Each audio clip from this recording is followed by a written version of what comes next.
Okay, let's talk about 7-Eleven. And in particular, let's talk about this one. 7-Elevens may be good or bad.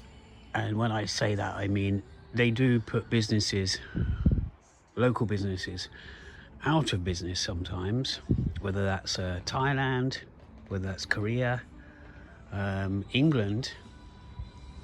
And this one I stumbled across here in South Korea a couple of years ago. And I've actually just spoken to the owner, and he has owned this, or he has this 7-Eleven. This is attached to the 7-Eleven. I'll show you in a second.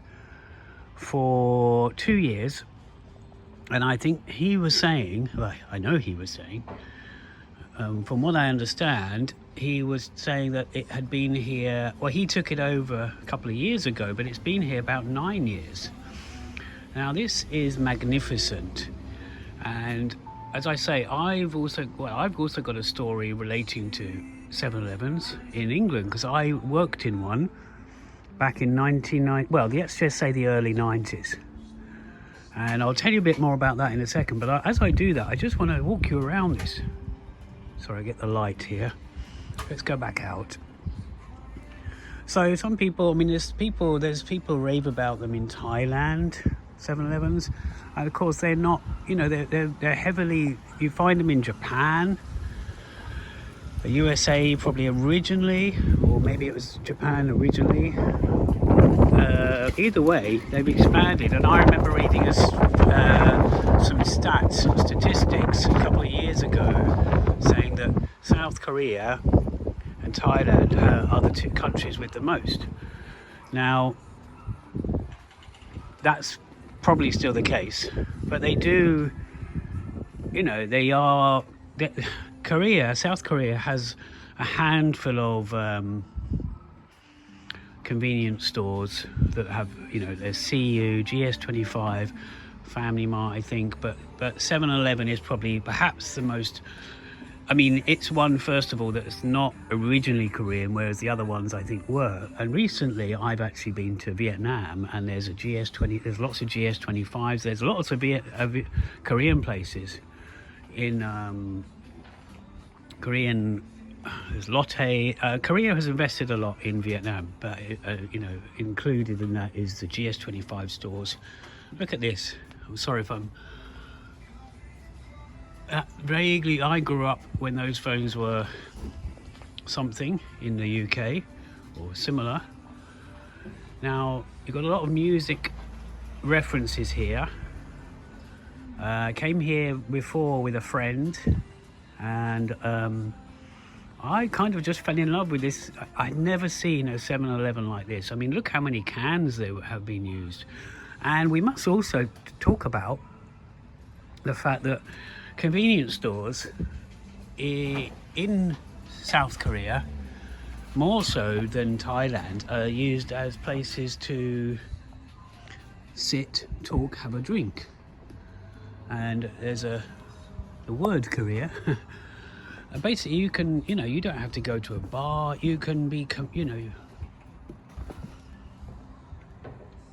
you have a communal time with your friends, get drunk, or just talk and eat outside these places. In fact, if a CU store or GS25 often has an area inside that you can eat.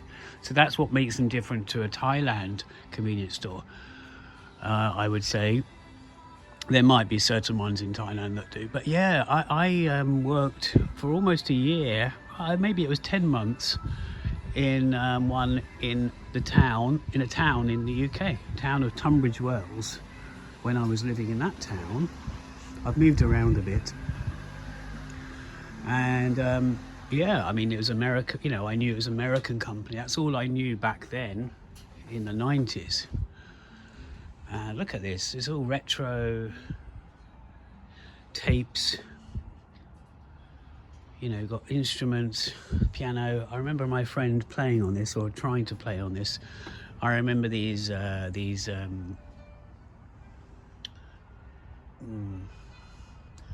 we'd call them devices, electronics.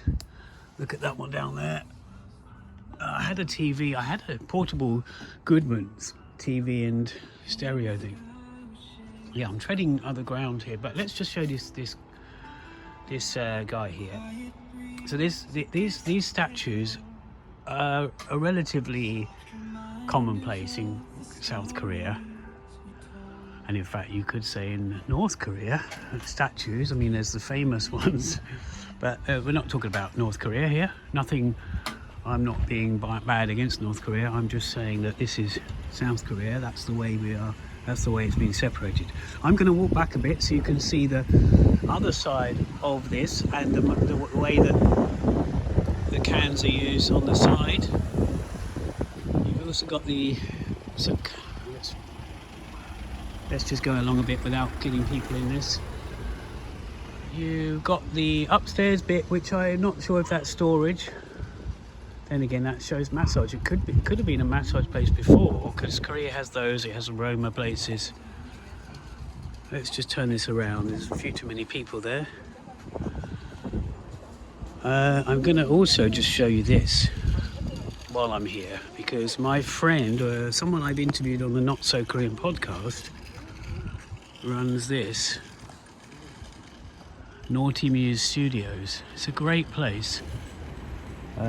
People come and do residencies and learn how to do art or improve their art, or have shows, collaborations. But yeah, I'm gonna just walk towards the 7-Eleven a bit more and show you a bit more of the outside, because I've found this fascinating from the first day I saw it. A couple of years ago, I thought it was the outside bit, but it was all these beer cans. Now let's just go up here. See, that's where they begin. Notice board there. I spoke to the guy inside. It's okay to film this. A really nice man as well. As I say, he's not the original owner. Look at these. Just trying to give you a bit of detail. Walk around. There, you see. Look at that. Look at that detail. Look at the hanging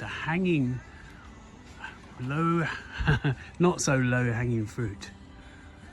It's just beautiful, really. It's beautiful use of, well, sugary drink cans and alcohol cans, and I don't know what, perhaps coffee cans.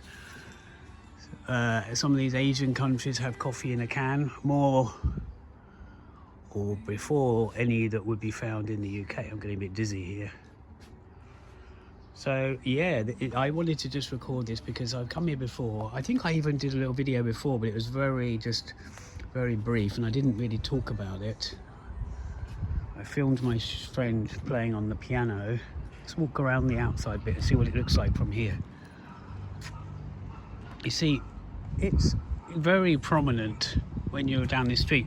Just to give you some indication of where we are exactly, this is Songjong Beach area, which is, let me point, down that way roughly. There's a little river bit which goes to the sea. Songjong Beach is very popular with surfers, but it's also different to Gwangali Hande Beach. Let's just show you around here. And I worry that someday it's going to be even more popular, but it is popular already, Songjong Beach. I decided to come here following my screening in Mokpo for the Sewol ferry. Can I go up this bit? That's different.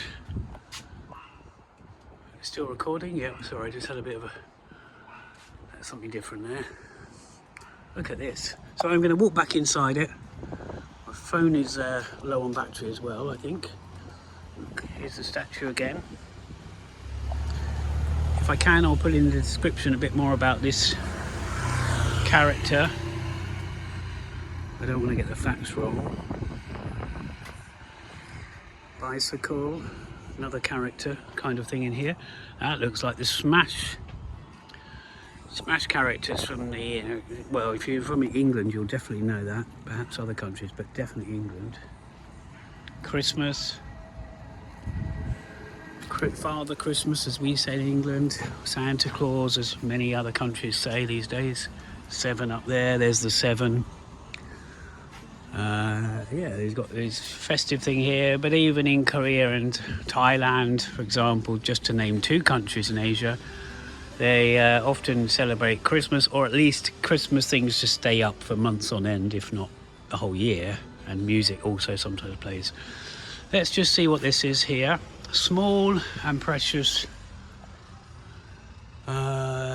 shells, very apt for where we are.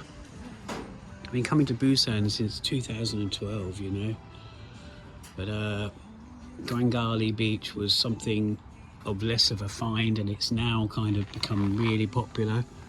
Well, I think that was the case anyway. Hyundai Beach has been popular for ages. Right to the other end of Busan, you've got Dadepo Beach, which is kind of not really in Busan because it's on the outskirts of, well, if you look on the metro map, it's at the end of that. And I went there, and that's probably the best beach. If I had to say which one was the best, that probably is, but it's far. Okay, I'm gonna just end it and walk back.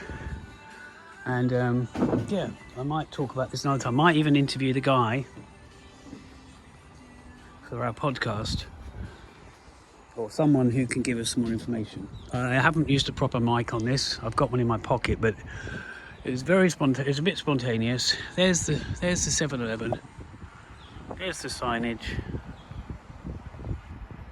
Let's turn it around the other way so we're not looking directly in the sun. Bit shaky there. And that's it. Right opposite Naughty Muse Studios. There. Okay, I'm gonna leave it there. See ya.